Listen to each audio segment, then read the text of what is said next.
आओ मित्रों, हूँ तमने नडियाद में एक जग्या बताऊँ। तमे नाम तो सांभळ्युं हशे पवनचक्की रोड, पण शुं तमने खबर है कि पवनचक्की क्या आवेली है? तो वीडियो में जुओ।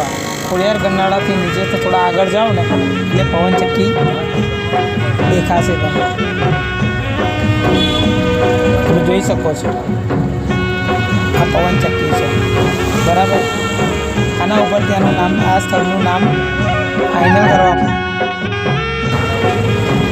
આ તો ખાલી ઇન્ફોર્મેશન માટે અહીંયા હું રોજ આવું, આ મારી જગ્યા છે અહીંયા બેસવાની, એટલે મને એવું લાગ્યું કે લાવો આપણા જેટલા ફોલોઅર્સ છે, જેટલા સબસ્ક્રાઈબર્સ છે એમને કદાચ ખબર ના હોય, એટલે મેં એક વિડીયો બનાવ્યો અને એમાં ઘણા અમારા ફ્રેન્ડ્સને ખબર નહીં કે પવનચક્કી નામ તો સાંભળ્યું હોય, તો મને લાગ્યું કે લાવો પવનચક્કીનો વિડીયો અપલોડ કર્યો। એ સારા સારી જગ્યાનો વિડીયો હું મૂકીશ, તમે અમારી ચેનલ